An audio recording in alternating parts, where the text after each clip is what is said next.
بسم اللہ الرحمن الرحیم۔ مومنین کرام، سب سے پہلے آپ کی چاہت، محبت اور خلوص کا بے حد شکریہ۔ ہمارے ساتھ کنیکٹ ہیں، چینل کو سبسکرائب کر رہے ہیں اور اپنی قیمتی رائے کا اظہار بھی کر رہے ہیں۔ چاہے ایک تسبیح پڑھو، 5 پڑھو، 12 پڑھو، جو مرضی پڑھو، صلوات کو 40 دن پڑھ کے تو دیکھو، صلوات کو 40 دن پڑھ کے دیکھو، اور ایک تسبیح استغفار کی عشاء کی نماز کے بعد 40 دن۔ ایک مرجع نے کہا کہ بھئی یہ استغفار کی، بچیوں کا رشتہ نہ ہو رہا ہو، اولاد کا ہو، رزق کا ہو، نوکری کا ہو، ویزے کا ہو، میں جس کام کے لیے دیتا رہتا ہوں۔ مومنین کرام، مقروض مومنین کے لیے بہت ہی مجرب ترین عمل بیان کرنے جا رہے ہیں۔ روایت میں ملتا ہے کہ ایک شخص نے امام محمد تقی علیہ السلام کی خدمت میں عریضہ بھیجا کہ میں بہت مقروض ہو گیا ہوں۔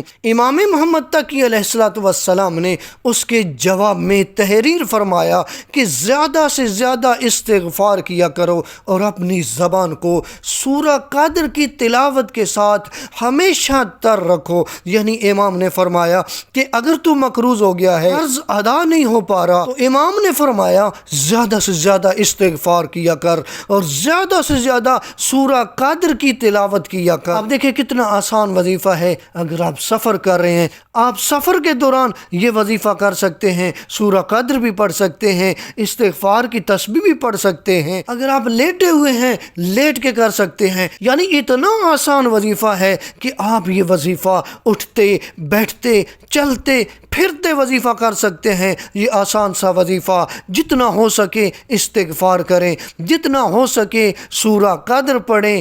دن میں چاہے ایک تسبیح استغفار کی کریں، چاہے 2 تسبیحیں پڑھیں، چاہے 4 پڑھیں، 5 پڑھیں، جتنا زیادہ پڑھ سکیں۔ آپ کی مشکلات دور ہو جائیں گی، آپ کی مالی مشکلات دور ہو جائیں گی، آپ کی پریشانیاں دور ہو جائیں گی۔ سورہ قدر جتنا پڑھ سکیں اتنا زیادہ پڑھیں، آپ کی دعائیں قبول ہو جائیں گی۔ اگر آپ مقروض ہو چکے ہیں اور قرض ادا نہیں کر پا رہے تو یہ عمل کریں۔ امام فرما رہے ہیں آپ کا قرض ادا ہو جائے گا، آپ کی مشکلات دور ہو جائیں گی، آپ کی پریشانیاں دور ہو جائیں گی۔ نبی اعظم صلی اللہ علیہ وآلہ وسلم بیان فرماتے ہیں، جو آدمی کثرت سے استغفار کرتا ہے تو اللہ اسے ہر غم سے نجات دے دیتا ہے۔ ایک اور روایت میں ملتا ہے، خداوند متعال نے متقی لوگوں کی ضمانت لے رکھی ہے، وہ انہیں مشکلات سے نجات دے گا اور وہاں سے رزق عطا کرے گا جہاں اس کا گمان بھی نہ ہو۔ یعنی اگر آپ خدا کی نافرمانی سے بچ جاتے ہیں، معصیت پروردگار سے بچ جاتے ہیں، اگر آپ خدا کے مطیع بندے بن جاتے ہیں،